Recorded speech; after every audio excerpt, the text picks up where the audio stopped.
Quoi de plus innocent qu'une éolienne? C'est tout blanc, tout propre dans la campagne. Ça lutte contre le réchauffement climatique avec ses petites pales, et pour les gens courageux, c'est même un endroit idéal pour bronzer. Hardcore!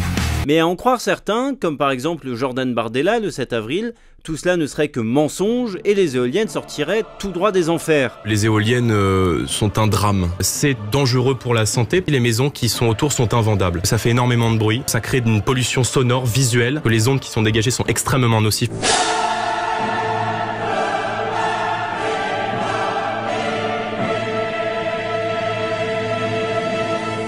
En réalité, ce discours très critique n'est pas totalement nouveau sur la scène politique. Ça fait des années que j'alerte le monde politique sur la folie des éoliennes. Et surtout, il existe depuis longtemps dans les villages à proximité des parcs éoliens. Les reproches faits aux éoliennes y sont très nombreux, elles seraient laides, dangereuses pour la faune, pas si écologiques qu'on ne le croit, peu économiques, etc.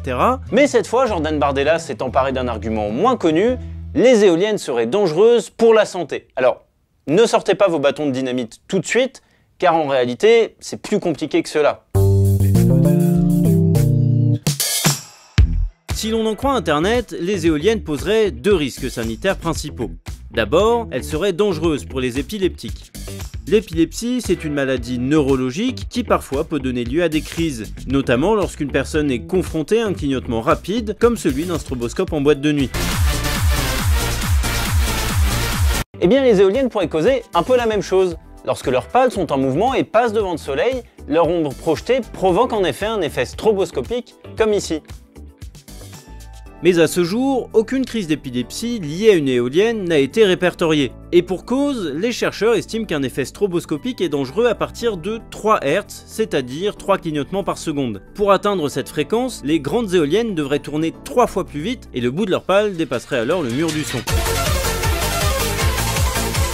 Donc les éoliennes ne peuvent pas provoquer de crise d'épilepsie. Reste que cela peut être très ennuyeux d'avoir une ombre qui passe dans votre salon toutes les 2 secondes. Mais même si c'est le cas, cela n'a pas lieu toute l'année, car la position du soleil change selon les saisons. Du coup, si vous habitez à 500 mètres d'une éolienne, le minimum légal, vous ne verrez des ombres traverser votre salon qu'en moyenne 3 quarts d'heure par jour, 3 mois par an. L'autre problème de santé lié aux éoliennes ne serait pas visuel, mais auditif. Forcément, ces ventilateurs géants font du bruit, et si vous vous trouvez juste en dessous, il est assez impressionnant. Mais en théorie, ce bruit ne parvient pas jusqu'aux zones résidentielles alentours. Dans la réalité, il arrive tout de même que des habitants perçoivent ce bruit et en soient gênés. Là, on entend voilà, ce bruit de fond. Mais à en croire Internet et des riverains mécontents, les bruits qui poseraient vraiment problème, ce sont des bruits qu'on ne peut vraiment pas entendre. Des sons tellement graves qu'ils sont inaudibles pour l'oreille humaine. On appelle ça des infrasons. Jusqu'à récemment, nous pensions que l'homme était insensible aux infrasons puisqu'il ne peut pas les entendre. Mais selon des gens qui n'aiment pas les éoliennes, il serait la cause de divers symptômes réunis sous le nom de syndrome éolien. Vertige, bourdonnement, migraine, vomissement et quelques autres. Et pour expliquer cela, il s'appuie notamment sur les travaux de chercheurs qui en 2010 ont identifié un nerf sensible aux infrasons, le nerf cochléo-vestibulaire.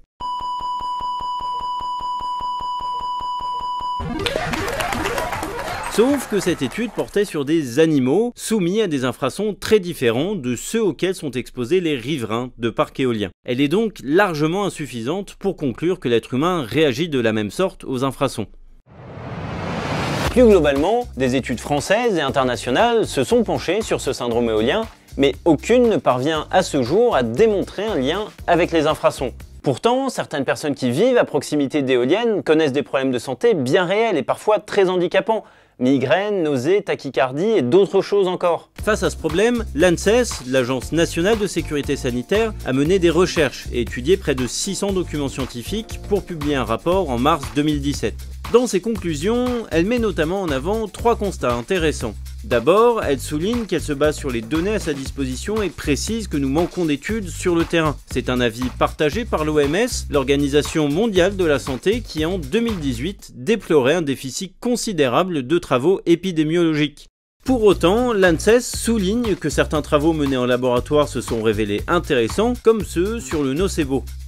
Le nocebo, c'est en gros l'inverse du placebo. Si vous prenez un morceau de sucre en étant persuadé qu'il va vous rendre malade, eh bien vous pouvez effectivement tomber malade. Eh bien ça marche aussi avec les infrasons. Le docteur Fiona Crichton, une chercheuse néo-zélandaise, a mené plusieurs recherches à ce sujet. Initially, I took people into a sound acoustic research center and showed them the kind of information that you've found on the internet, where people are saying, look, I was well, a wind farm went up in my neighborhood, and then I experienced stroke, heart attack, headaches. I had people being exposed to 10 minutes of infrasound and 10 minutes of silence. The people that had read about infrasound causing problems, they got sick. The control group, they didn't get any information about the sound. And so therefore they didn't get better, they didn't get worse, they just felt bored. Il est d'ailleurs très important de souligner que les effets nocebo et placebo ne sont pas du tout des signes de folie ou de maladie mentale. Ce sont des mécanismes auxquels nous sommes absolument tous soumis, même si nous ne nous en rendons pas forcément compte. And the interesting thing is that people are very sure that they're not influenced by expectations. So if I come along to them and I say, guys, this is all about your expectations, they are more likely to resist that. They feel judged, they think I'm wrong, they think that I've got some agenda. Because for them, their experiences are real, and they are real, they're absolutely real. Expectations have a very big impact on what happens to you physiologically. Cela ne veut pas dire qu'il n'existe pas d'autres facteurs moins psychologiques, mais à ce jour, les chercheurs n'en ont pas trouvé. Maintenant qu'on a dit ça, on doit aussi noter que l'ANSES mentionnait dans ses conclusions la gêne liée au bruit. Alors effectivement, on pourrait rétorquer que la gêne n'est pas universelle. Nous avons tous nos propres seuils de tolérance aux nuisances. Par exemple, là, moi, je suis à 2 doigts de commettre un homicide.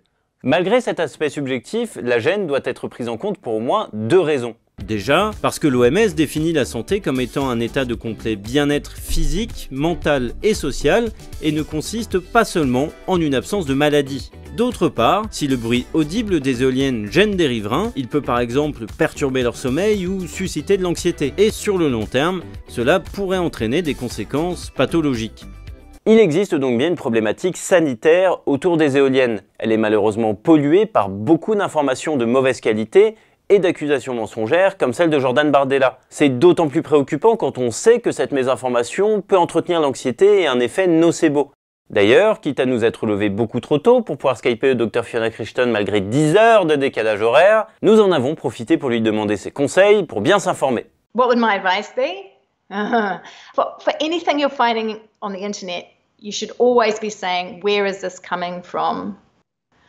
Is it coming from something reputable, or is it a blog? If it's someone's blog, if it's self-published, then you should be exercising caution. Si justement vous voulez aller plus loin, vous trouverez en description des liens vers les rapports en français de l'ANSES et en anglais de l'OMS et des synthèses de travaux scientifiques. Quant à savoir s'il est dangereux de bronzer sur une éolienne, aucune étude ne s'est penchée spécifiquement sur ce sujet, alors on va juste vous conseiller d'éviter de le faire quand il y a du vent. Alors un autre sujet revient actuellement sur Internet et ce sont les vaches. Dans certaines exploitations laitières, le comportement des vaches a radicalement changé, leur taux de mortalité a fortement augmenté et ce serait la faute des éoliennes. Alors là encore, à chaque fois, des chercheurs se sont rendus sur place, ils ont mené plein d'analyses différentes et aucune n'a permis d'établir un lien entre les éoliennes et les troupeaux.